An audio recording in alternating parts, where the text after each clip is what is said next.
মুসলিমীয় কিছু মানুষের অপরাধের জন্য আজ পুরা পুলিশ প্রশাসনটা জনগণের কাছে কালার হয়ে গেছে। যে মানুষগুলোর কারণে এগুলো হচ্ছে তাদেরকে শাস্তির আওতায় আনেন, কিন্তু এই মানুষগুলো তো সাধারণ।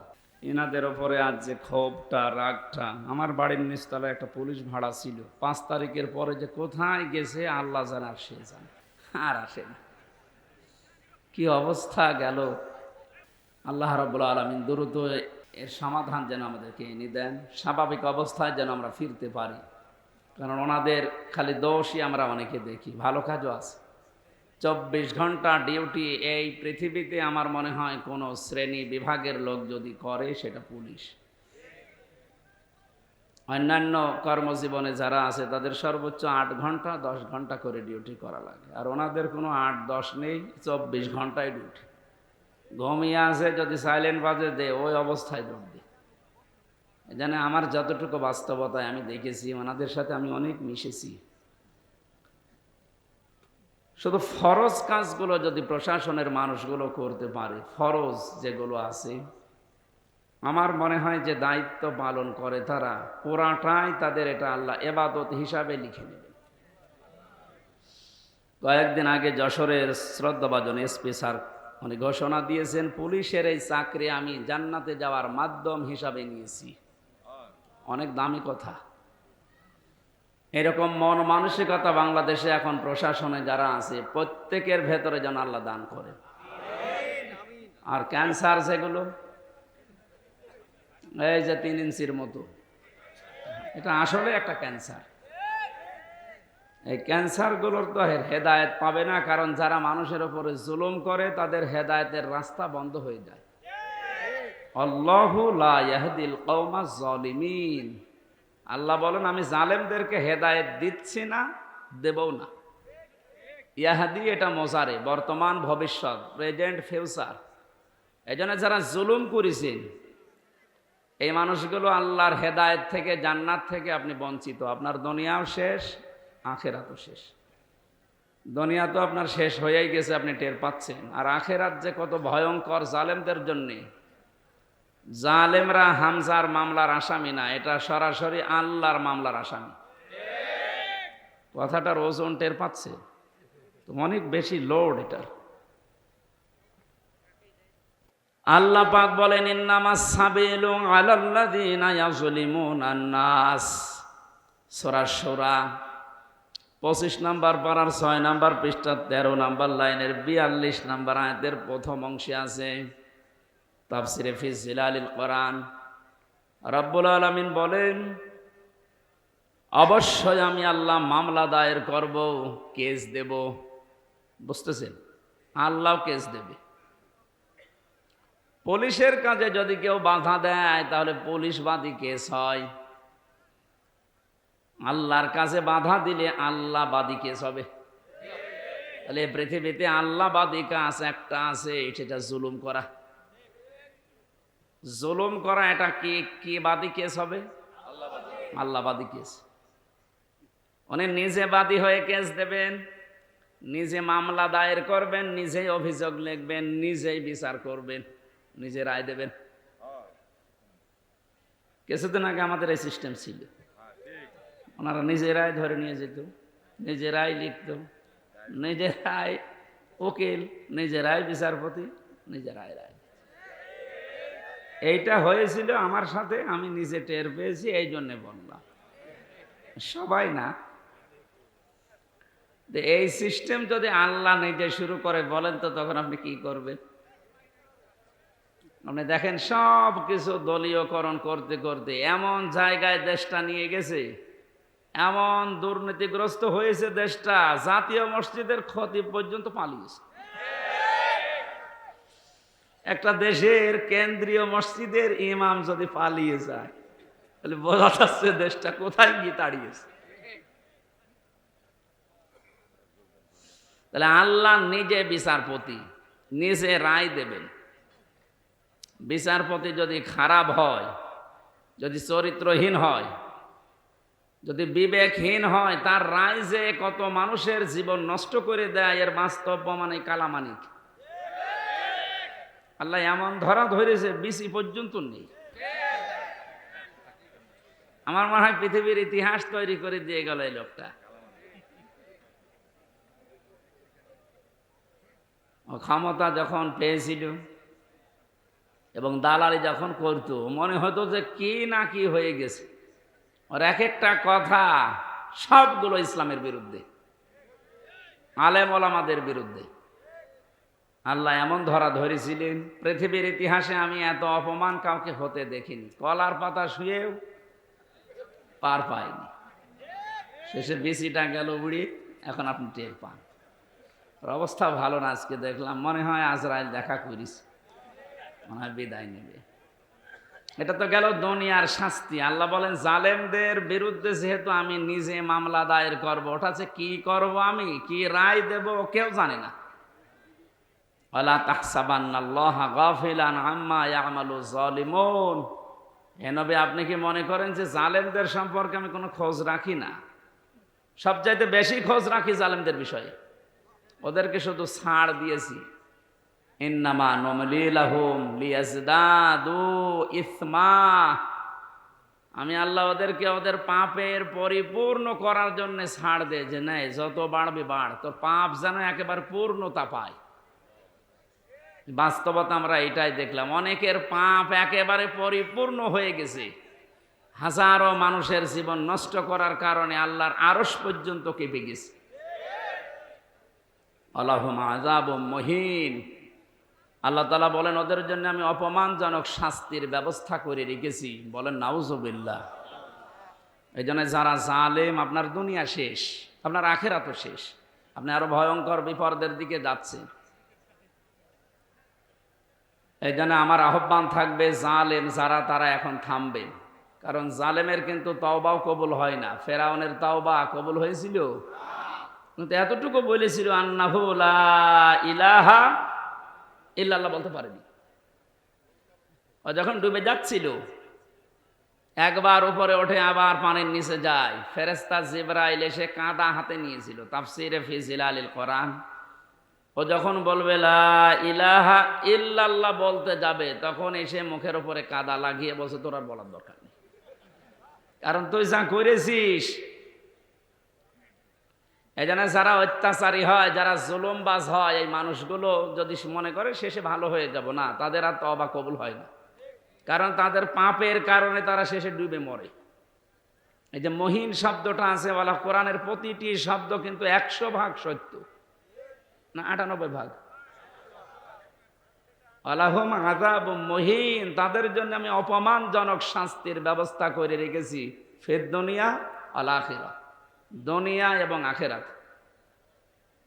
প্রশ্ন আসতে পারে, তারা তো কিছু কিছু মানে, নামাজও পড়ে, রোজা রাখে, দান সদকাও করে। হ্যাঁ, এবার শোনেন, সূরা বাকারা 1 নাম্বার পারার 12 নাম্বার পৃষ্ঠার 7 নাম্বার লাইনের 85 নাম্বার আয়াতের মাঝের অংশে আছে, আফাতুমিনুনা বিবাযিল কিতাবি ওয়া তাকফুরুনা বিবাযি ফামা জাযাউ মান ইয়াফআলু যালিকা মিনকুম ইল্লা খিজিয়ুন ফিল হায়াতিদ দুনিয়া। আল্লাহ পাক বলেন, কোন মানুষ যদি পৃথিবীতে আমার কোরআনের কিছু মানে আর কিছু বাদ দিয়ে দেয়, আমার মনে হয় সারা বিশ্বের যতগুলো দেশে ঘুরলাম, অন্যান্য দেশে যারা কাফের তারা আসলেই কাফের। আমাদের যে 96% মুসলিম, আমরা অন্য আর যাই করি আল্লাহ একজন আছে এটা তো বিশ্বাস করি। এই 96% মানুষেরা কি কথা বলে? 4% নয় বাদ দিলাম। এই মানুষগুলোর ভেতরে আল্লাহর এই আয়াতটা 100% আমার মনে হয় মিলে যায়। কিছু মানি আমরা কোরআনের, কিছু জানার পরও অস্বীকার করি, অহংকার করে মুখ ফিরিয়ে চলে যাই। এটা যদি কোরআনের সাথে কারো আচরণ হয়, আপনি নামাজের কথা বললে খুব ধীরস্থির ভাবে শোনেন, মেনে নিতে চান। রোজার কথা বললে খুব ভালোভাবে শোনেন, মেনে নিতে চান। নামাজ যেমন ফরজ, রোজা যেমন ফরজ, আল্লাহর কোরআন দিয়ে ইউনিয়ন থেকে সংসদ চলবে, এইটাও ফরজ। নাকি এইটা রাজনীতি? কে বলেছে আপনাকে রাজনীতি? আপনার নামাজে যদি জান্নাতে নিয়ে যায়, আপনার রাজনীতি জাহান্নামে নিয়ে যাবে না, তাহলে এটা ঠিক করা লাগবে না? অবশ্যই লাগবে। কিছু বললে আপনি শুধু রাজনীতি বলে উড়িয়ে দেন। আরে ভাই, আমি তো কোরআনের চোখ লাগিয়ে দেখতে পাচ্ছি আপনি জাহান্নামে যাচ্ছেন। হ্যাঁ, এটা যদি শুধু দুনিয়ার সাথে সম্পর্কিত হতো, আল্লাহর কসমে যে কোরআন আমি বলতাম না। এটা যেহেতু সম্পর্কিত আখিরাতের সাথে, এই জন্য আপনাকে আমি সতর্ক করছি, আর আপনি নিয়েই এসেছেন জানার জন্যে। আর আমি দুইটা সিস্টেম বলছি। কিয়ামতের ময়দানে আল্লাহ পাক যখন বিচারের ব্যবস্থা করবেন, বিচারের প্রথম ধাপে আল্লাহ দুনিয়ার মানুষকে তার সামনে ডাকবেন স্রেফ একা একা। আমি আমার ঈমান থেকে কথা বলছি, যারা শুনছেন নিজের মনে করে শুনবেন যে প্রত্যেকের জন্য একই কথা। প্রতিটি মানুষ যখন আল্লাহর সামনে দাঁড়াবে, স্রেফ কয়জন করে? আরো জোরে বলুন না। অনেকে ছড়িয়েছে না কিয়ামতে অনেক বাবা অনেক দাদা লক্ষ লক্ষ মুরিদ নিয়ে উঠবে। এটা দাহা মিথ্যা কথা। সূরা মরিয়ম 16 নম্বর পারা 10 নম্বর পৃষ্ঠার 15 নম্বর লাইনের 95 নম্বর আয়াত, এটা শেষ নাম্বার রুকুতে আছে। এটা আছে ইবনে কাসিরের ভেতরে, নাকি আরো দলিল দেওয়া লাগবে? হ্যাঁ, আরো দলিল দেবো নাকি? আর তো দলিল নেই। কোরআনের উপরে আর দলিল আছে? আল্লাহ পাক বলেন প্রতিটি মানুষকে আমি আল্লাহ কিয়ামতে আমার সামনে বিচারের জন্য ডাক দেব প্রথম ধাপে একা একা। কয়জন করে? কেউ থাকবে না আপনার সাথে। একটু নিজের দিকে মিলান তো এই বাস্তবতাটা। আপনি নিজে দাঁড়িয়ে আছেন আল্লাহর সামনে। আল্লাহ এবার জিজ্ঞাসা করবে, হামজা 2024 সালের আগস্ট মাসের 31 তারিখ পর্যন্ত তোরে মাফ করে দিলাম, যা। শুধু সেপ্টেম্বরের 1 থেকে 6 তারিখ, এই 6 দিনের হিসাব দিয়ে তুই জান্নাতে চলে যা। ও ফরিদপুরবাসী, আমার যতটুকু বাস্তবতা আমি যা দেখতে পাচ্ছি, আমার যা ঈমান আমল আছে, আমার তো এই 6 দিনের হিসাব এখনো জোগাড় করা সম্ভব না। আপনারা পারবেন? হ্যাঁ, আপনি পারবেন।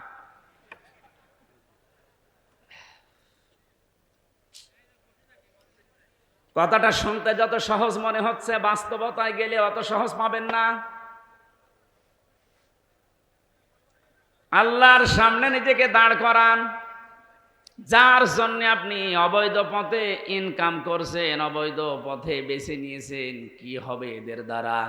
কোরআনে কারীম সতর্ক করছে, লাং তানফাকুম আরহামুকুম ওয়ালা আওলাদুকুম ইয়াউমাল কিয়ামাহ ইয়াফসিলু বাইনাকুম ইন্নাল্লাহা আল্লাহু বিমা তা'মালুনা বাসীর। সূরা মুমতাহিনার 2 নম্বর আয়াতে আছে লাং তানফাকুম, এটা 3 নম্বর আয়াত। মজারের আগে যদি লান আসে, অর্থ হয় কখনো সম্ভব না। এখানে অনেক আলেম বসে আছে, এই যে লাং তানফা নাফায়াংফাও, এটা মজারে, এর আগে লাং দিয়েছেন। আল্লাহ নিজে গ্যারান্টি দিচ্ছেন কখনোই সম্ভব না, কখনোই উপকার করতে পারবে না। তোমাদের সম্পদ আদি, তোমাদের সন্তান আদি, কিয়ামতের ময়দানে কেউ তোমার উপকারে আসবে না। আল্লাহর এই কথাটা যদি আমরা 100 ভাগ বিশ্বাস করতাম, এই দেশে হাজারো মানুষের অবৈধ ইনকাম বন্ধ হয়ে যেত। আমরা ওই যে কিছু ভাষা বিশ্বাস করি, এই জন্য আমাদের অবৈধ পথ বন্ধ হয় না।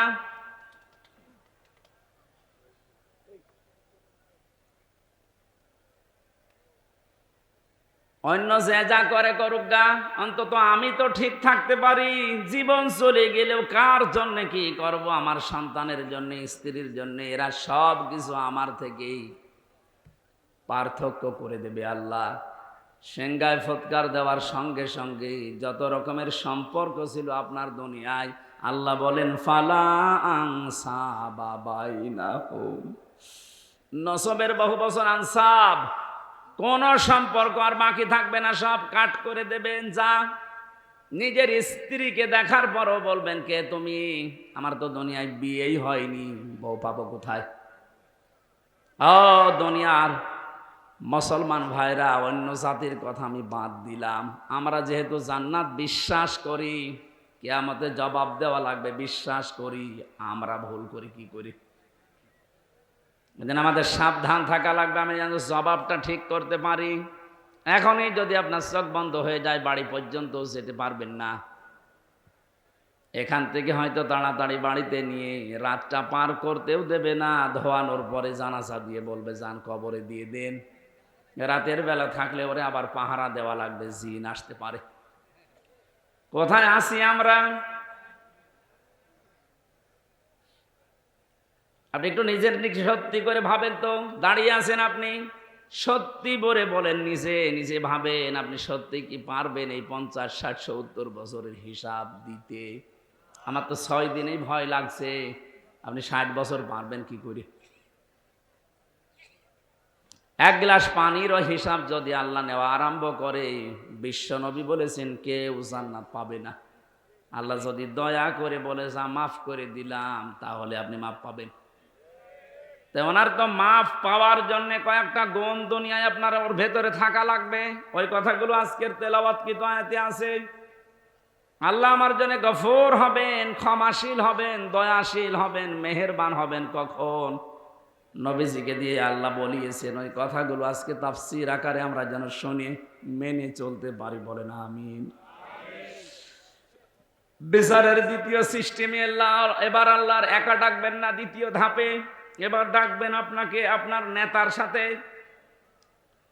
এই যে নামাজের কথা শুনলে যারা আনন্দ পান, রাজনীতির কথা শুনলে যাদের মন খারাপ হয়, এবার এই আয়াতটা আপনি দেখেন তো, ইয়াউমা নাদউ কুল্লা উনাসিম বিইমামিহিম।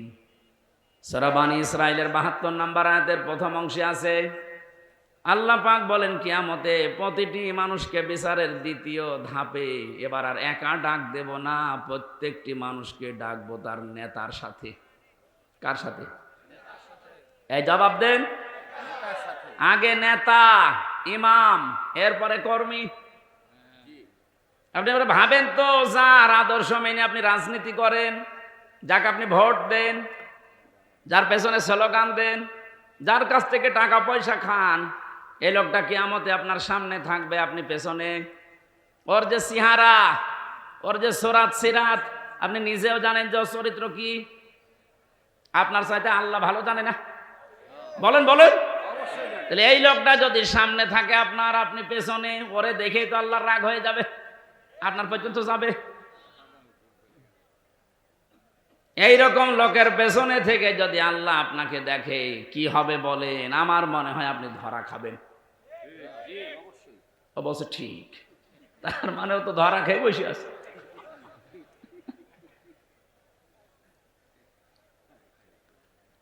না, আসলে তো ঠিকই বলেছে, কারণ যেরকম চলে ঠিক ওই রকমই কায়দায় বলছে। আমরা যেন ধরা না খাই, এই জন্যই তো সতর্ক করছি।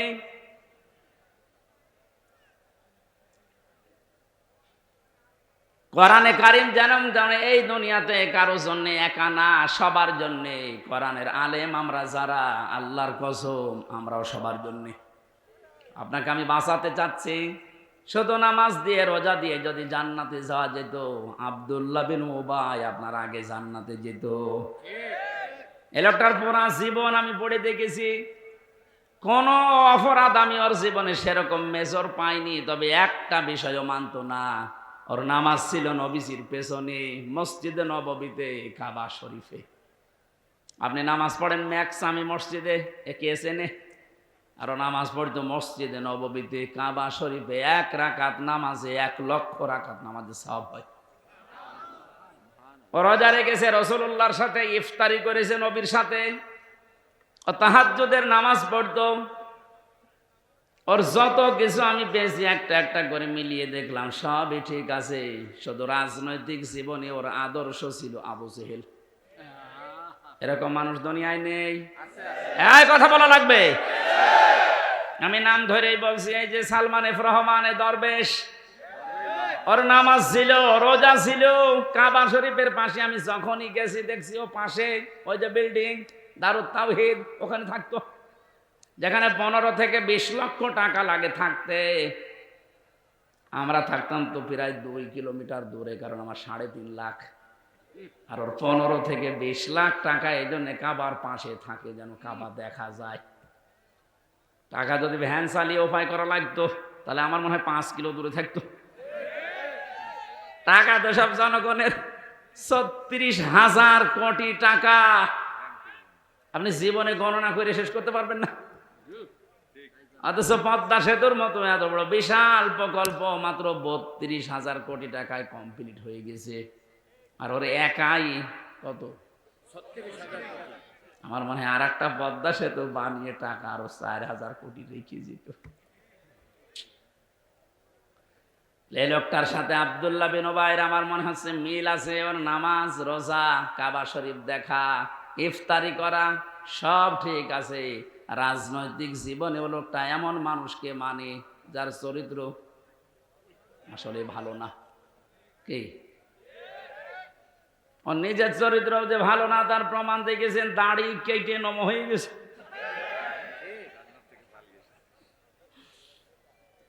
প্রশাসনের লোক যখন ধরতে গেছে ওরা কিন্তু চিনতে পারে নাই। আর একটা ছিল নমক, আইনের চেয়ারে বসে শুধু বেআইনি কথা বলতো। এই লোকটারে যখন ধরে নিয়ে যাচ্ছিল এই আইনমন্ত্রী, অবশ্য আমি একা কেন, ওই যে ওর বেশ ওর দাড়ি কই, দাড়ি কেটে ফেলে দিয়েছে। যেই লোকটা এত বড় ভাওতাবাজি করতে পারে মানুষের সাথে, যে রাসূলুল্লাহর সুন্নাত, দাড়ি কি হামজার সুন্নাত? কার সুন্নাত? অপরাধ বোধ কত বেশি, নিজে কাজ করেছে এই জন্য তো অপরাধী। এত ভয় যে রাসূলুল্লাহর গলায় ছুরি লাগিয়ে দিয়েছে, যা আমার দরকার নেই, আমি আগে বাঁচতে চাই। আল্লাহ বাঁচতে দিয়েছে, এখন পচা ডিম খাচ্ছে।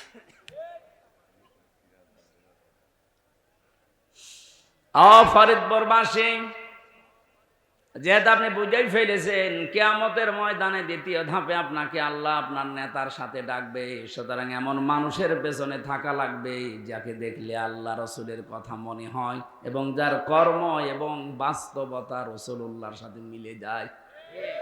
এরকম মানুষের দেশে নেই। আমরা এই প্যান্ডেলের ভেতরে এসে কত কথা বলার পরে বলে ঠিক আছে, এখান থেকে যাওয়ার পরে সব উল্টিয়ে ফেলি। এই জন্য আমাদের কপালের কোনো পরিবর্তন নেই। এবার আর ভুল করা যাবে না। এবারও যদি ভুল করেন আবার পেছিয়ে যাবেন। আশা করছি আপনার বিবেক কাজে লাগবে। এজন্য কোরআনে কারিমের নামাজের কথা বললে আপনি ভালোভাবে মেনে নিয়েছেন, রোজার কথা বললে মেনে নিয়েছেন, অন্যায় যেখানে প্রতিবাদ সেখানে, এটার আরবি নাম জিহাদ। জিহাদের কথা বললে আপনি জঙ্গি মনে করেন, জিহাদের কথা বললে রাজনীতি মনে করেন। তাহলে আয়াতটার সাথে তো আপনার বাস্তবতা মিলছে যে কিছু মানেন আর কিছু মানেন না। এই আচরণ যদি কোরআনের সাথে কেউ করে, আল্লাহ বলেন কি হবে জানো? ফামা জাযাউ মান ইয়াফআলু যালিকা মিনকুম ইল্লা খিজিয়ুন ফিল হায়াতিদ দুনিয়া। এই লোকটার জীবন আমি লাঞ্ছনা, গঞ্জনা, অপমান, অপদস্থ এগুলো দিয়ে ভরে দেব দুনিয়ার জীবনটা, আর মরণের পরে নিয়ে যাব আসাদ্দিল আযাব, যন্ত্রণাদায়ক এবং কঠিন ভয়ঙ্কর আযাবের দিকে নিয়ে যাব। এটা কোনো কাফেরের বিপক্ষে আল্লাহ বলেছেন, আমি পাইনি। আর কোরআনে কাফেরের বিরুদ্ধে কথা আছে, এটা অন্য কথা। মুনাফিকের বিরুদ্ধে কথা আছে, অন্য কথা। কিন্তু মুসলমান কিছু মানে কিছু মানে না। এদের যে কি শাস্তি দুনিয়ার আখেরাতে আপনি তো দেখলেন। দুনিয়ায় আমরা কিছু মানুষকে দেখতে পাচ্ছি যে অপমানকর শাস্তি আল্লাহ ব্যবস্থা করে দিচ্ছে। আর আসাদ্দিল আযাব যেহেতু দিয়েছেন ইসমে তাফসিল, এটা সুপারলেটিভ ডিগ্রি, এর উপর আর কোনো শব্দ আরবিতে নেই। আল্লাহ বলেন এমন যন্ত্রণাদায়ক ভয়ঙ্কর কঠিন আযাবের দিকে মরণের পরে নিয়ে যাব, ওটা আমি আল্লাহ ছাড়া আর কেউ জানে না। এজন্য জালেম যারা, আপনাদের দুনিয়া শেষ হয়ে গেছে, আখিরাত তো আপনি শেষ করে ফেলেছেন। আপনাদের জন্য বড় আফসোস লাগে আমাদের। আমরাও যদি কোনো জুলুম করি আমরা নিজের আজকে থেকে থেমে যাব, কারণ জালেম মাজলুম এই দুইটা শব্দ ভয়ঙ্কর। ইত্তাকি দাওয়াতাল মাজলুম ফাইন্নাহা লাইসা বাইনাহু ওয়া বাইনাল্লাহি হিজাব। নবীজি বারবার জানিয়েছেন উম্মতেরা, যাই করো মজলুমের বরদুয়া থেকে নিজেকে বাঁচিয়ে রাখবা, কারণ মজলুমের বরদুয়া আর আল্লাহর ভেতরে কোনো হেজাব পর্দা থাকে না, সরাসরি কবুল হয়ে যায়। আজকে কোরআনে কারিমের এই ময়দানে যারা এসেছি কিছু কথা শোনার জন্য, প্রথমে দোয়া করে নিচ্ছি, আল্লাহ আমার জীবনে যেন কোনো জুলুম না থাকে, আমার দ্বারা কেউ যেন মাজলুম না হয়ে যায়, তুমি আমাকে রক্ষা করবা, বলেন আমিন। যিনি আমাদেরকে এই মাহফিলে নিয়ে এসেছেন আমরা তার শুকরিয়া আদায় করছি, আলহামদুলিল্লাহ। দরুদ আর সালাম পড়ছি আমাদের নবী মুহাম্মদ রাসূলুল্লাহ সাল্লাল্লাহু আলাইহি ওয়াসাল্লামের প্রতি। আমাদের আজকের আলোচনার বিষয় হচ্ছে, আল্লাহ নিজে আদেশ দিচ্ছেন, হে রাসূল, 6টা গুণ যারা অর্জন করবে দুনিয়ায় আপনি তাদের জন্য আমার কাছে ইস্তেগফার করেন, ক্ষমা চান। ক্ষমা করার মালিক একচ্ছত্র কে বলেন তো? দুনিয়ার কোন পীরের আছে? নবীজির আছে? না। ক্ষমা করতে পারে শুধুমাত্র আল্লাহ নিজে। ফাসাব্বিহ বিহামদি রাব্বিকা ওয়াস্তাগফির, আপনি ইস্তেগফার করেন আল্লাহর কাছে, তার তাসবিহ তাহলিল আদায়ের মাধ্যমে আপনি ইস্তেগফার করেন। ইন্নাহু কানা তাওয়াবা, কারণ তিনি তাওবা কবুলকারী, ইস্তেগফার কবুলকারী। আমার ভালোভাবে শিক্ষা নেওয়ার বিষয় এখানে এইটা, যেহেতু তাওবা কবুল করবেন একজন, তিনি আল্লাহ, তিনি নিজে শিখিয়ে দিচ্ছেন, নবীজি এই 6টা গুণ যাদের ভেতরে আছে আপনি তাদের জন্য আমার কাছে ক্ষমা চান। তাহলে এটা ক্ষমা করার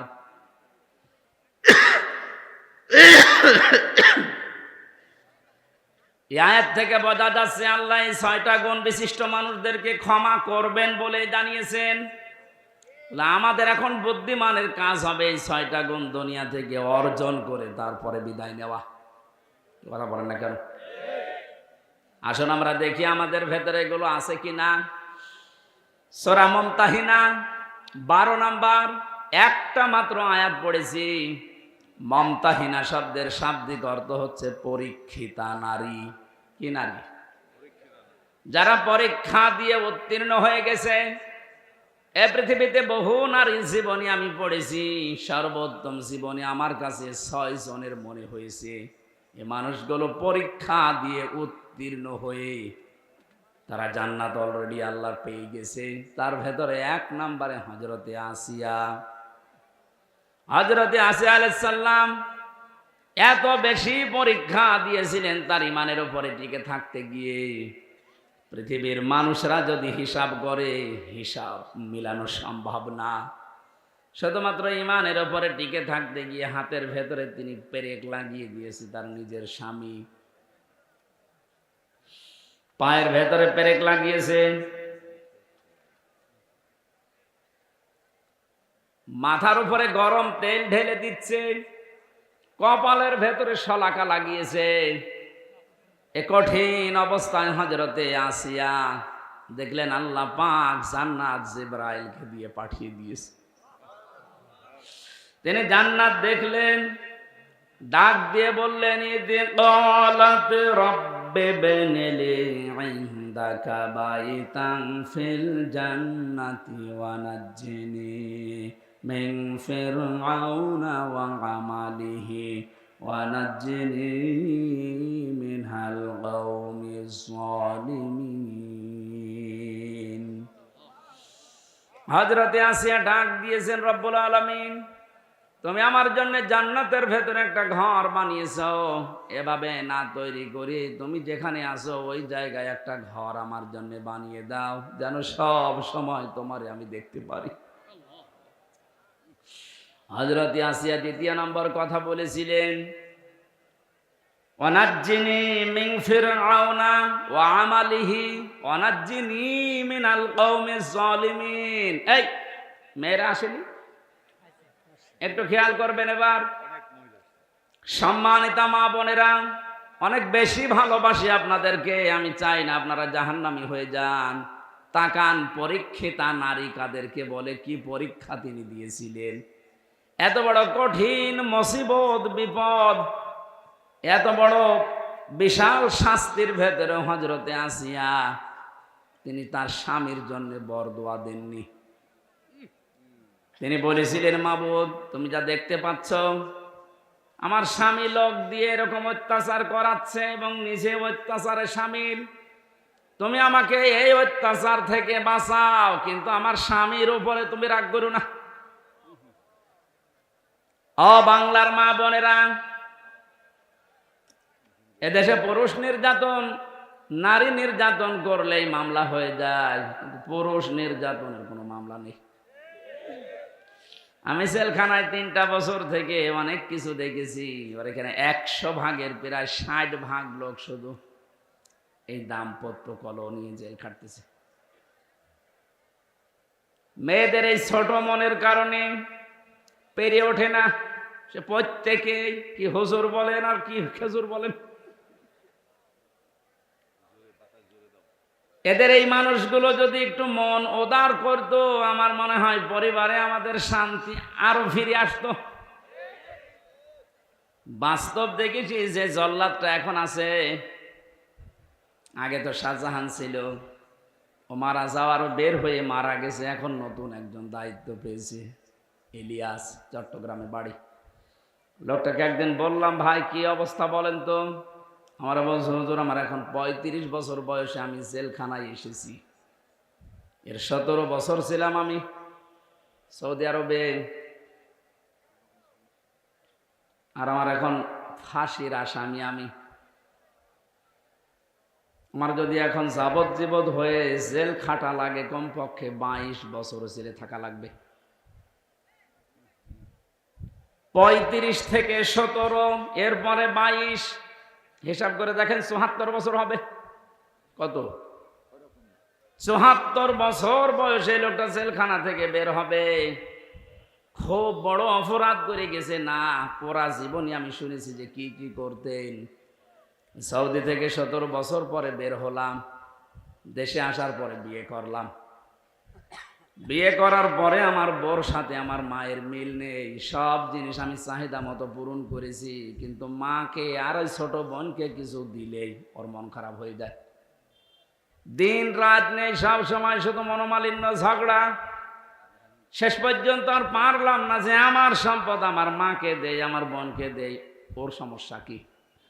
সংশোধন করার জন্য একটা থাপ্পড় দিয়েছিলাম, ও ছাতা গেছে মইরে, একটু জোরে। এই লাগবে না, বস।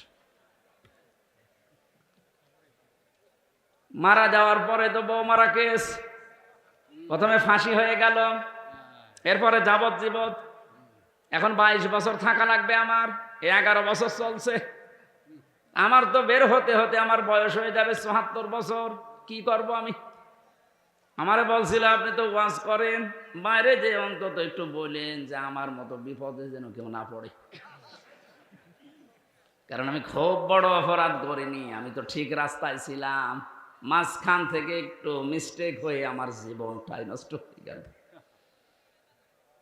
ইলিয়াসের বউ এখনো পর্যন্ত আছে বাইরে। ইলিয়াসের যখন শুনেছে যে ওর যাবজ্জীবন জেল হয়ে গেছে, প্রথমে ফাঁসির কথা শুনে মেয়েটাকে কি, সে তো মারা গেছে। তার যে শাশুড়ি ছিল, এই শাশুড়ি এবং শ্বশুর পরবর্তীতে ওর মা বাবার উপরে এই মেয়েটার জন্য বহু অত্যাচার চালিয়েছিল। ভেতরে যেহেতু যোগাযোগ বিচ্ছিন্ন ছিল, কষ্টের কথাগুলো যখন এসে এসে আমার কাছে বলতো, আমি নিজেই কেঁদে ফেলতাম যে এই লোকটা তো সেরকম মেজর অপরাধ না, আর তো মারার জন্য মারে নাই, শুধু সংশোধনের জন্য একটা থাপ্পড় দিয়েছিল, ছাতা মরে গেছে। স্ত্রীর যদি মনটা উদার হতো, মন যদি বড় হতো, নবীজির হাদিস যদি এই মেয়েটা মানতো, বিশ্ব নবী জানিয়েছেন, পৃথিবীর মেয়েরা তোমরা যদি মনে করো যে আমার স্বামীর হায়াত বেড়ে যাক, আরো বেশি দিন বেঁচে থাক, আমার স্বামীর সম্পদ সম্মান আরো বেড়ে যাক, তাহলে স্বামীকে মাঝে মাঝে বলবা তার রক্তের সম্পর্ক যেগুলো, এগুলো যেন অটুট রাখে, ঠিক রাখে। পৃথিবীর মানুষের সবচেয়ে বেশি রক্তের সম্পর্ক তার মায়ের সাথে। এক কথা বলে না কেন? এই জন্য পুত্রবধূ যারা বসে আছেন, আমার যতটুকু বাস্তবতার জ্ঞান আছে আমি দেখেছি এই দেশে আমরা যারা জামাই আছি, এটা মনে হয় রেকর্ড হয়ে কালকে আমার ম্যাডাম শুনবে, শুনুক, কপালে যা আছে হবে। আমরা জামাইরা যেভাবে আমাদের শাশুড়িকে শ্বশুরকে যেইভাবে দেখি, যেই নজরে দেখি আর যেভাবে আচরণ করি, বউগুলো যদি তার হাফ আমার মা বাবার সাথে, আমাদের মা বাবার সাথে ওইটা করতো, এই দেশে কোনো ছেলে আলাদা হওয়া লাগতো না। একটু বেশি বলে ফেললাম নাকি? না, হুজুর ঠিক বলছেন। ঠিক মানে 100 ভাগ ঠিক। আপনি অনেকে মনে করেন আমি নামাজ পড়ি, রোজা রাখি, আমি কালো বোরকা পরে বাজারে যাই, আমি জান্নাত পাবো না। মানে কিসের জান্নাত? আপনি তো মানুষের অধিকার নষ্ট করেছেন। আপনি একটু উদার হতে পারেন না? কি করবেন আপনি সম্পদ বেশি নিয়ে? এই মেয়েটাকে খারাপ করার পেছনে ওই মেয়েটার মা আর ওর বড় বোন ওখান থেকে শুধু বুদ্ধি দেয়, ওই তাড়াতাড়ি আলাদা হয়ে যা, আরামে খেতে পারবি।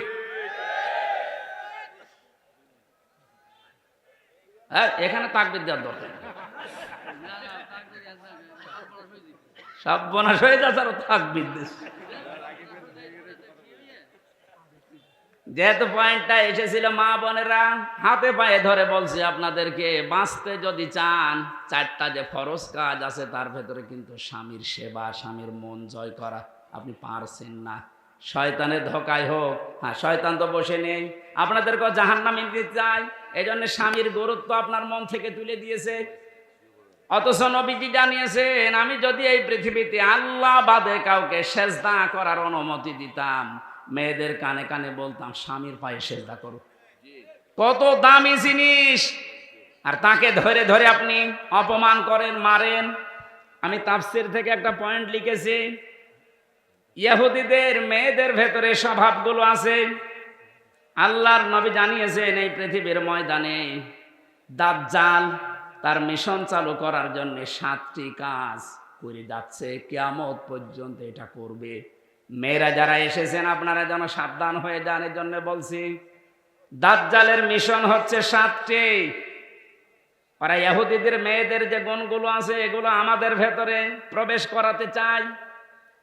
মহিলা প্যান্ডেলে যারা আছেন আপনি মেলাবেন, আমি তাফসীর থেকে তুলেছি। 1 নম্বরে আন্নানা। আন্নানা বলা হয় ওই সমস্ত মেয়েদেরকে যে মেয়েরা স্বামীকে বলে তুমি যা করবা সব আমার জন্যে, আর বাকি সব ডিলেট। এরকম মেয়েদের মন দেশে নেই। এটা দাজ্জালের একটা মিশন। প্রথম, যেই মেয়েকে দাজ্জাল টার্গেট করবে মনে করবেন ওর ভেতরে এই গুণটা পয়দা হবে, এই দোষটা, যে যা করবা তুমি সব আমার জন্য, বিয়ে আমারে করেছো, এখন তোমার মা বাবা বোন ভাই যা আছে চাচা ফুফু সব ডিলিট করো। এরকম মন, এরকম কথা বলে, এরকম বউ দেশে আছে না নেই? আপনি বিশ্বাস করতে পারেন ওই মহিলাকে দাজ্জাল টার্গেট করেছে, ওকে জাহান্নামে নেওয়ার জন্য। 2 নম্বরে মান্নানা, যে মহিলা খালি খোঁটা দেয়, বাবার বাড়ির কথা তুলে মাঝে মাঝে স্বামীর মনে কষ্ট দেয়, খোঁটা দেয়, তুমি আমারে চেনো, আমি চেয়ারম্যানের মেয়ে, আমার ভাই একটা মাস্তান।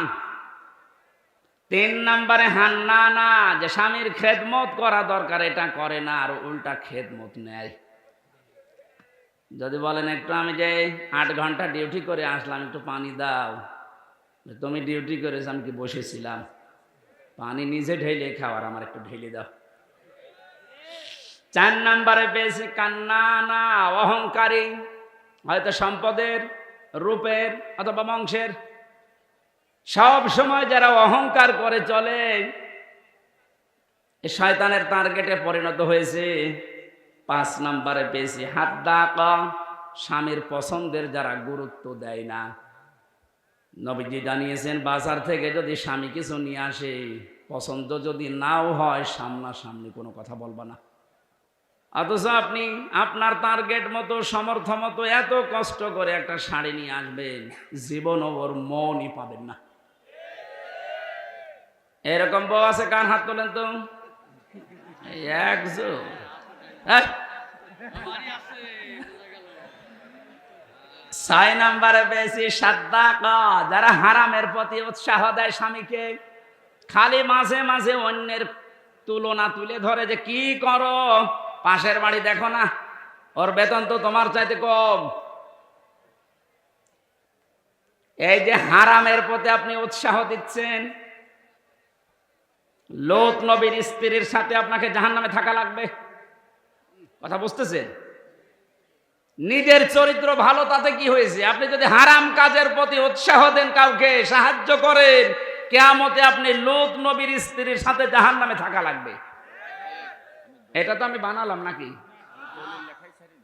সূরা আরাফ 8 নাম্বার পারার 20 নাম্বার পৃষ্ঠা 3 নাম্বার লাইনে 83 নাম্বার আয়াত তাফসীর থেকে বলছে, আল্লাহ রাব্বুল আলামিন দুইজন ফেরেশতাকে পাঠালেন। দুইজন ফেরেশতা এসে লূত নবীর কাছে এসে বলে, আল্লাহর নবী, আপনার উম্মতদেরকে নিয়ে আপনি এখান থেকে চলে যান, আমরা মাগরিবের সময় আল্লাহর গজব এখানে নাজিল করব।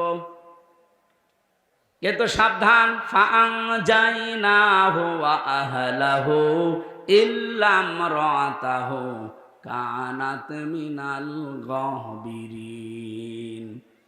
আপনার স্ত্রীকে আপনি নিতে পারবেন না, যারা আছে বাকি সবাইকে নিয়ে যান। আপনাকে যারা স্বীকার করেছে আপনার উম্মত, নিয়ে যান, স্ত্রীকে নেবেন না। প্রশ্ন আসতে পারে, লূত নবীর স্ত্রীর চরিত্র খারাপ ছিল? না না, পৃথিবীর কোন নবীর স্ত্রীর চরিত্র খারাপ ছিল না, কারণ হারাম রক্তের ভেতরে আল্লাহ নবীদের রক্ত ঢোকান নাই। এই জন্য নবীদের স্ত্রীর চরিত্র ভালো ছিল। কিন্তু এই মহিলা চরিত্রহীনাও ছিল না, চরিত্র খারাপও ছিল না, কিন্তু তলে তলে চরিত্রহীন মানুষদেরকে সাপোর্ট করত। ওই জামানায় একটা গণা ছিল, পুরুষে পুরুষে চেনা, মহিলা মহিলায় চেনা করত, ওইটাও সাপোর্ট করতো, নিজে করতো না, শুধু সাপোর্ট করতো। একটু চিন্তা করেন তো, এত বড় একটা জলিলুল কদর নবী লূত আলাইহিস সালাম, তিনি ইব্রাহিম নবীর ভাগ্নে, এত বড় নবীর ভাগিনা, নিজে নবী, তার স্ত্রী নবীর স্ত্রী হওয়ার পরেও নিজের চরিত্র খারাপ না, চরিত্রহীনাও ছিল না, শুধু হারাম কাজ যারা করে তাদেরকে সহযোগিতা করতো, সাপোর্ট করতো, ভালোবাসতো, যে ঠিক আছে।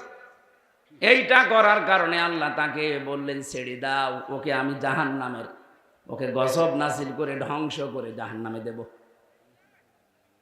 রাজবাড়ি ফরিদপুরবাসী অনেকেই মনে করছে আমার নিজের চরিত্র তো ভালো, আমি কোনো অন্যায় কাজে যাই না, কিন্তু এমন মানুষকে সাপোর্ট করেন যার চরিত্র ভালো না। এ দেশের কথা বলছি না, এক কথা বলছে না কেন? মা বোন যারা এসেছেন, হযরতে ফাতেমাতুজ জোহরাকে আল্লাহ যে দুইটা কারণে জান্নাতের নেত্রী বানিয়েছেন মেয়েদের, তার 1 নম্বরে কোনো দিন তিনি স্বামীকে হারাম কাজে উদ্বুদ্ধ করেননি। না খেয়ে থেকেছেন 3 দিন পর পর। আপনি সহ্য করতে পারবেন? 3টা দিন মানে 72 ঘন্টা না খেয়েছিলেন নবীর মেয়ে, তারপরও স্বামীকে দিয়ে কোনো হারাম কাজ করতে উদ্বুদ্ধ করেননি। আর আপনার কোনো অভাব নেই, এর বড় স্বামীকে দিয়ে বাম হাতের ইনকাম করান। আজকে একটা এসপির স্ত্রী তার স্বামীর বিরুদ্ধে নিজে মামলা দিচ্ছে। সম্মানিত মা বোনেরা, আমাদের হুঁশ হবে একদিন, যেদিন আজরাইল আসবে, ওই সময় হুঁশ হয়ে আর লাভ হবে না। এখনই হুঁশ ফেরা দরকার। 7 নম্বরে বেশি বাররাক, এটা না বলাই ভালো। হ্যাঁ, বলি আমি মায়ের খাই। আর দিন নাই, সব পলাইছে। বাররাকা মানে এমন স্ত্রী যে স্বামীর গায়ে হাত তোলে। এই কথা বলছে না কেন? এরকম মানুষ দেশে নেই? বহু পালোয়ান বাইরে বীর, ভেতরে যায় ক্ষীর হয়ে যায়। এটা দাজ্জালের যে 7টা মিশন নারীদেরকে নিয়ে এখানে যারা এসেছে, এই মেয়েরা যেন এই মিশনে এই খপ্পরে না পড়ে, বলেন আমিন। এত বড় কঠিন মুহূর্তেও হযরতে আসিয়া তার স্বামীর জন্য বরদোয়া দেননি। হ্যাঁ, তিনি বলেছিলেন, আল্লাহ তুমি আমাকে বাঁচাও, নাজ্জিনি মিন ফিরআউনা ওয়া আমালিহি ওয়া নাজ্জিনি, একালিপ করে টান আছে। তুমি আমার স্বামীর অত্যাচার এবং যাদেরকে দিয়ে অত্যাচার করাচ্ছে এই জালেমদের কবল থেকে তুমি আমাকে বাঁচাও, কিন্তু আমার স্বামীর উপরে তুমি গজব দিও না। এত বড় কঠিন মুহূর্তেও যদি বরদোয়া না দিতে পারে, আপনার কি হয়েছে? একটা সাবান কম হলে আপনি খোঁটা দেন, বরদোয়া দেন, উল্টা পাল্টা কথা বলেন। পরীক্ষিতা নারী হওয়ার জন্যে 28টা গুণ মেয়েদের অর্জন করা লাগে। সূরা নিসার ভেতরে ধারাবাহিক ভাবে আল্লাহ দিয়েছেন। ইবনে কাসির তাফসীরটা মেয়েদেরকে পড়াবেন। আমার আজকের আলোচনার বিষয় ওইটা না, শুধু নামকরণটা বললাম। সূরা মুমতাহিনা শব্দের শাব্দিক অর্থ পরীক্ষিতা নারী। কি নারী? পরীক্ষিতা নারী। যে সমস্ত মেয়েরা পরীক্ষা দিয়ে পাশ করেছে তাদের ভেতরে 6টা গুণ আপনি হে নবী দেখতে পাবেন। এরা যখন আপনার কাছে বায়াত নেবে বলে আসবে, তাদেরকে আপনি বলবেন, মেয়েরা এসেছিল নবীজির কাছে, এসে বলে, হে রাসূল, আমরা আপনার সাথে হাত মিলাতে চাই।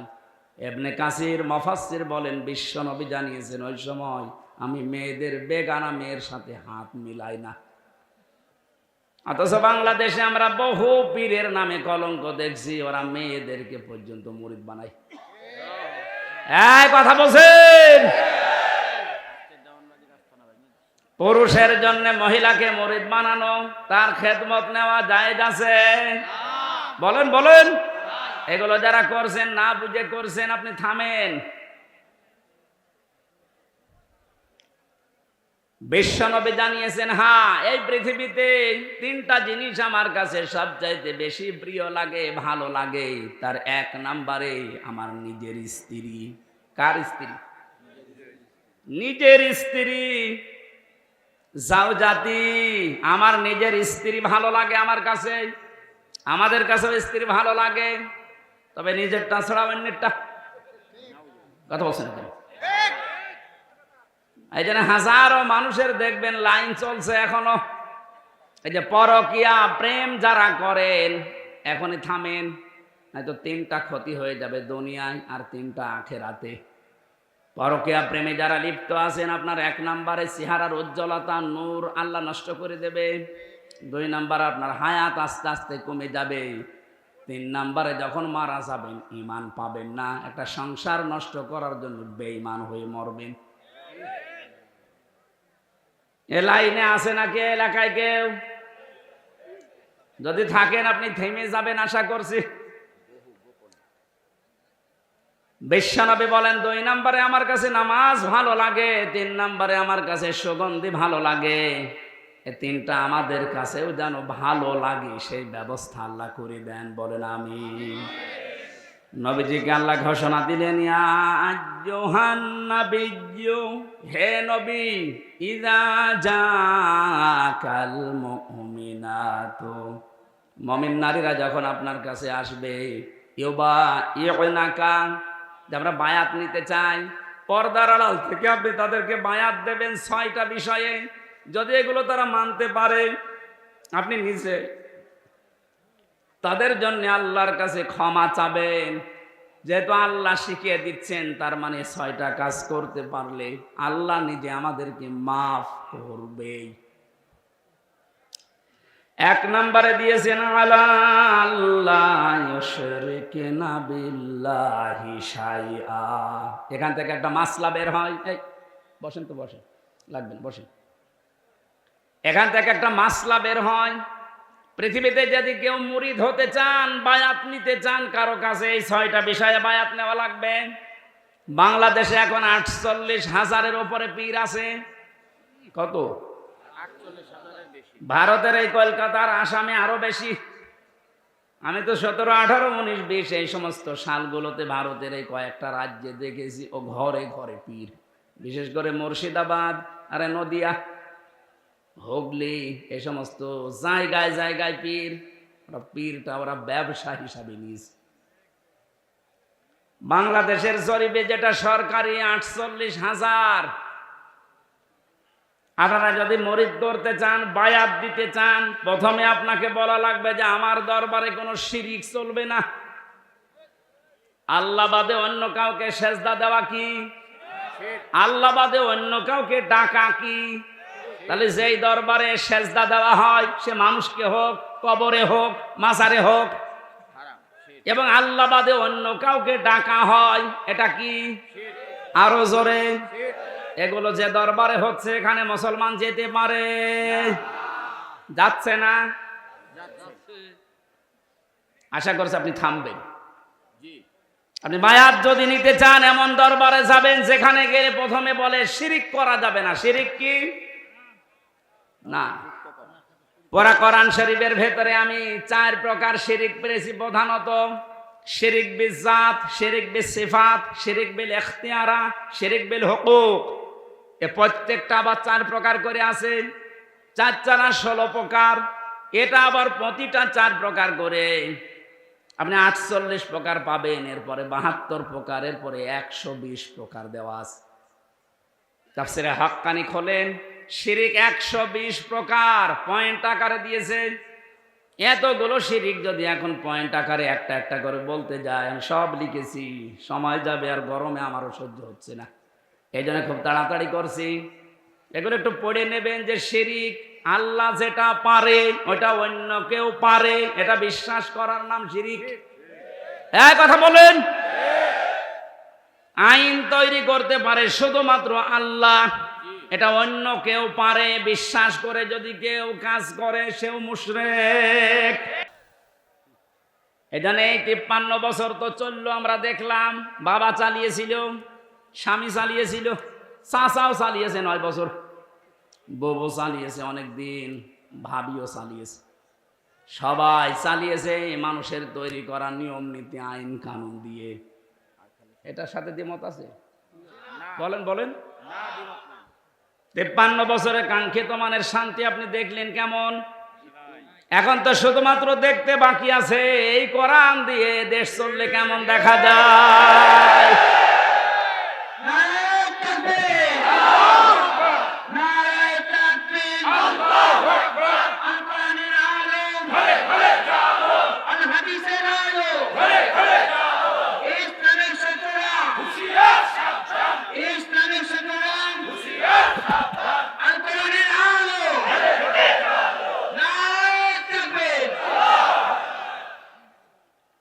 আরে ভাই, আমরা তো দেখলাম যে 53 বছরে কি পারে কি পারে না, কেমন চলে। যেহেতু এটা বাকি আছে দেখতে, এটা একটু দেখা যায় না, তো দেখি তো আল্লাহর কোরআনের 500 আইন দিয়ে ইউনিয়ন থেকে শুরু করে সংসদ ভবন পর্যন্ত যদি চলে তো কেমন দেখা যায়। আল্লাহ জানিয়েছেন ওটা আমি মিনি জান্নাত বানিয়ে দেব। এটা যেহেতু চর্মচোখে আমরা দেখে মরতে পারি, বলেন আমিন। খুব আশা আমার, খুব আকাঙ্ক্ষা লাগে আল্লাহ কোরআন দিয়ে দেশ চললে কেমন দেখা যায়। পৃথিবীতে আমরা দেখিনি, সৌদি আরবে দেখেছি কিন্তু 100 ভাগ না 70 ভাগ। তাই যে শান্তি পাওয়া যায় মাঝে মাঝে ওখানে, ওটা যদি 100 ভাগ হতো, 30 ভাগ বাকি আছে এখনো। আমাদের দেশটা যদি 100 ভাগ আল্লাহর আইন দিয়ে আমরা চালাতে পারি, আপনি দেখবেন পৃথিবী কেমন শান্তি, স্বস্তি, নিরাপত্তা ফিরে আসে। আজ মেয়েদেরকে অনেকে জুজুর ভয় দেখাচ্ছে, ইসলাম যদি চায় তোমাদেরকে ঘরবন্দি করে ফেলবে। এতদিন তো জালেমরা এটা বোঝাতো, এখন অনেক মুনাফিকরা এটা বোঝানো আরম্ভ করেছে।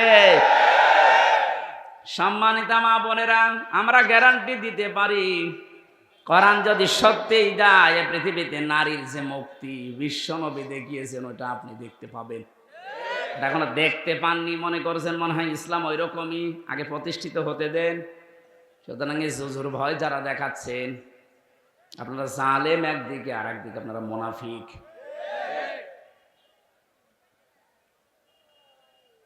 যে শিরিক যদি আমরা এখন শিরিক বিল জাত, শিরিক বিল সিফাত, শিরিক বিল ইখতিয়ারা, শিরিক বিল হুকুক এভাবে পয়েন্ট আকারে একটা একটা করে শুরু করি, আল্লাহ যেটা পারে ওইটা অন্য কেউ পারে বিশ্বাস করার নাম শিরিক। আল্লাহ পারে আইন দিতে, অন্য কেউ পারে না। এই কাজে যারা ইনভলভ আছেন, এই কাজের সাথে যারা জড়িত আছেন, এই কাজে যারা সাহায্য সহযোগিতা করছেন, সাপোর্ট করেন, আপনি যে দল করতে পারেন আপনি মুশরিক। আপনার বায়াত হয়নি, কিসের বায়াত নিচ্ছেন আপনি? দুই নম্বরে আল্লাহ বলেন ওয়ালা ইয়াসরিকনা, হে নবী ওদেরকে বলেন যেন তারা জীবনে চুরি না করে। কি না করে? চুরি নেই দেশে?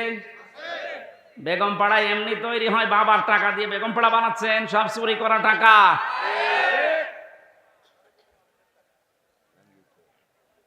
এই যে প্রশাসনের উপরে যাদের রাগ আজ, আমি তো বাস্তবে দেখেছি ওদের সাথে মিশে, মাত্র কয়েকজন উপরে এই শয়তানরা এত কামিয়েছে, এত চুরি করেছে, এখন আর এই মানুষগুলো রাস্তায় বের হতে পারছে না ওদের কারণে।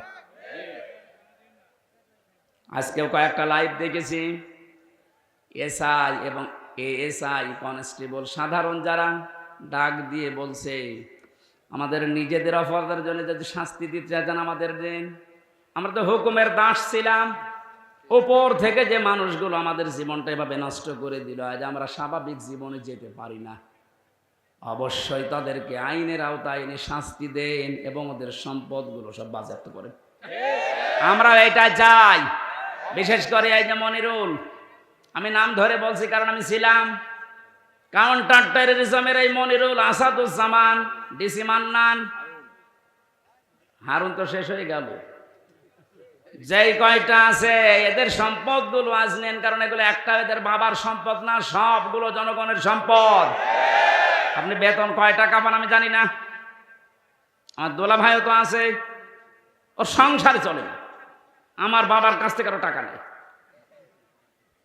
যশোর থানায় আছে, সেও তো এসআই, কই তার তো বেতন চা, তার দুইটা ছেলে মেয়ে নিয়ে সংসার চলতে চাই না, আমার বাবার কাছ থেকে টাকা নিয়ে চলা লাগে। তোমার বেতন নাই, তার চাইতে ডবল হইল না, হচ্ছে না। যে মানুষগুলো আছে সাধারণ মানুষকে উল্টা পাল্টা ধারণা না করে, উপরে যাদের নির্দেশে এগুলো হয়েছে বা হচ্ছে, বিশেষ করে এই চুরিদারি, এই অবৈধভাবে ইনকাম করা, এদের এই টাকাগুলো সব এখন রাষ্ট্রের কোষাগারে জমা নিন। যদি না দেয় ওদের বউ ছেলে মেয়ে যেগুলো হারাম খেয়ে খেয়ে মানুষ হয়েছে, ওগুলো রাষ্ট্রের কাজে লাগান, দরকার ওদেরকে বিক্রি করে টাকা নিন।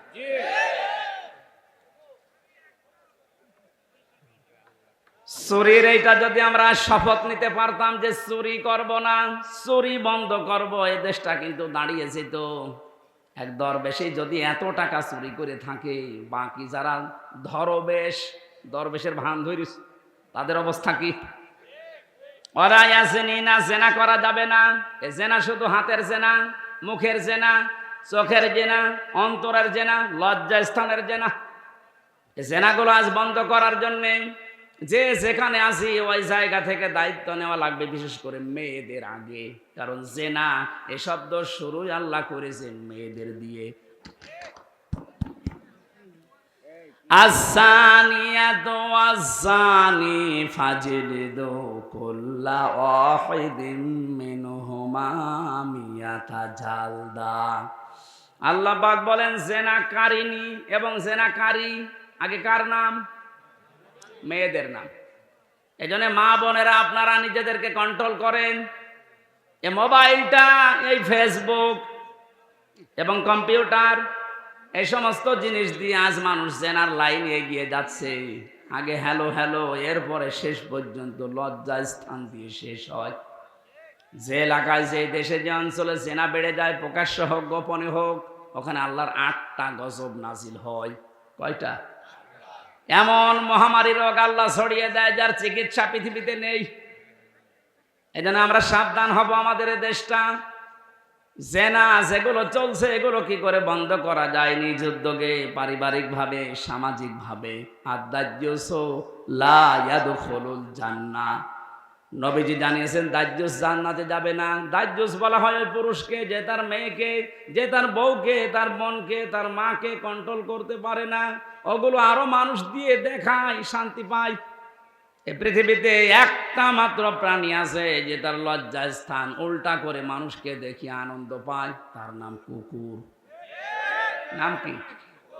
লজ্জা স্থান ঢেকে রাখার জন্য কিন্তু অনেক বড় লেজ আল্লাহ তাকে দিয়েছে, কিন্তু লেজ উল্টো করে দেখায়। কথা বলছে না কেন? আপনার শরীর ঢাকার জন্য এত বড় কাপড়ের ব্যবস্থা, 12 হাত, এরপরও আপনার পেট দেখা যায়, এরপরও আপনার পিঠ দেখা যায়। কুকুর যেমন নিজের লজ্জাস্থান থেকে আনন্দ পায়, আপনিও এক প্রকার কুকুর। এর চাইতে নিকৃষ্ট ভাষা আর বলতে পারলাম না।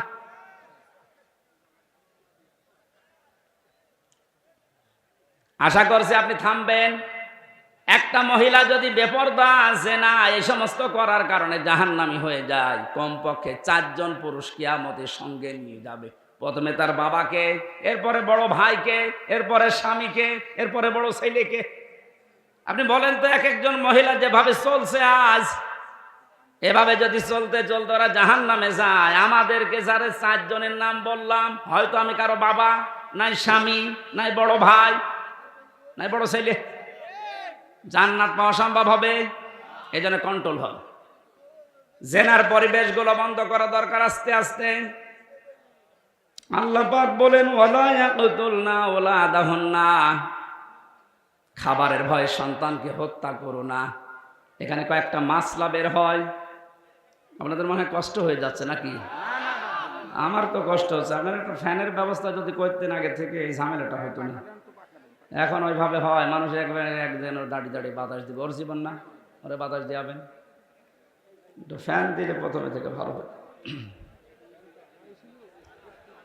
ওয়ালা ইয়াতিনা বিবহতানিন ইয়াফতারিনাহু বাইনা আইদিহিন্না, জেনে বসে কোন মানুষ যেন একজনের উপরে অপবাদ চাপিয়ে না দেন, এই সিদ্ধান্ত নিয়ে, এই বায়াত নিয়ে আমার কাছে আজকে থেকে যান।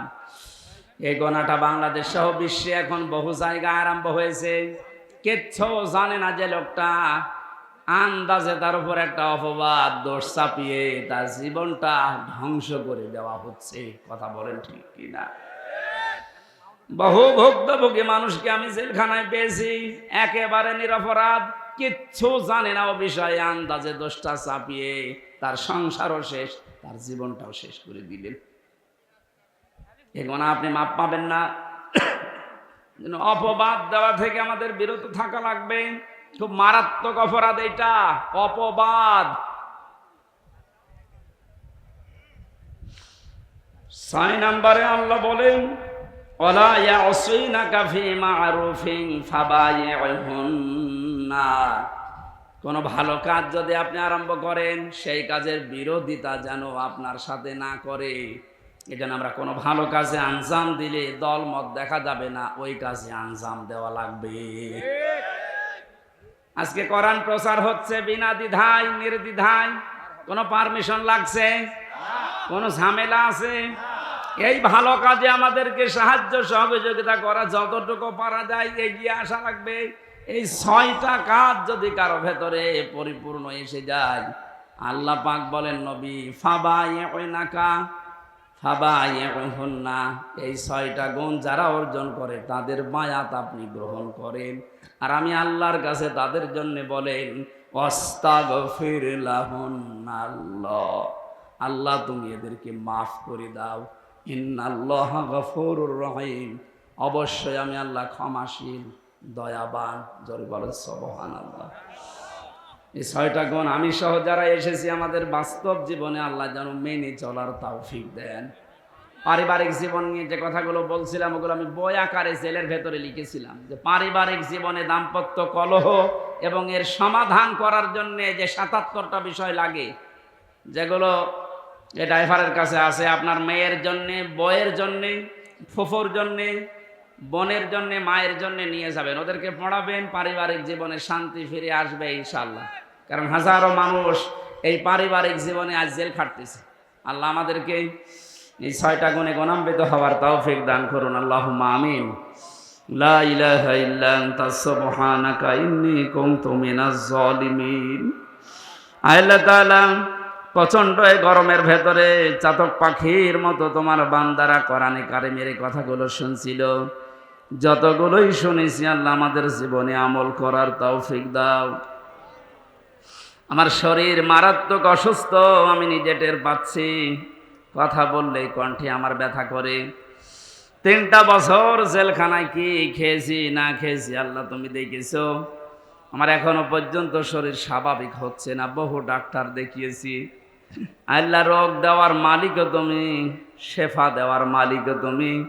মেহেরবানি করে তুমি আমাকে শেফায়ে কামেলা আজেলা দিয়ে দাও। এ মাহফিলের আয়োজন করতে গিয়ে তোমার যে বান্দারা আশ্রম দিল আল্লাহ, এ মানুষগুলোকে যে মা পেটে নিয়েছে, মায়ের পেট তুমি খাদিজার মতো বানিয়ে দাও। এ মাহফিলের সম্মানিত সভাপতি এবং পরিচালক সহ যত সম্মানিত অতিথি এসেছে, বিশেষ করে আমাদের অভিভাবক, থানার অফিসার ইনচার্জ, ওসি সাহেব সহ যত পুলিশ সদস্য ভাইরা এসেছে, তাদের আজকের এই দায়িত্বটা তুমি ইবাদত হিসাবে কবুল করে নাও। নিজের স্ত্রী পুত্র সন্তানাদি বাবা মা ছেড়ে যারা দেশ এবং দেশের দায়িত্ব পালন করে বাংলার বিভিন্ন প্রান্তে, বাংলার এই প্রশাসনের উপরে তোমার রহমত নাজিল করো আল্লাহ। যে কয়েকটা জালেমের জন্য আজ পুরা প্রশাসন বাংলার মানুষের কাছে কালার হয়ে গেছে, আল্লাহ আবার স্বাভাবিক অবস্থায় এদের জীবনটা ফিরিয়ে দাও। মা বোনদেরকে পর্দায় থাকার সুযোগ দাও। আল্লাহ তাআলা আমরা অঙ্গীকার করেছি, ওয়াদা করেছি, যেগুলো মেহেরবানি করে এগুলো জীবনে বাস্তবায়নের সুযোগ করে দাও। চর্ম চোখে দেখতে চাই, বড় ইচ্ছা আশা আকাঙ্ক্ষা, তোমার কোরআন দিয়ে দেশটা চলছে।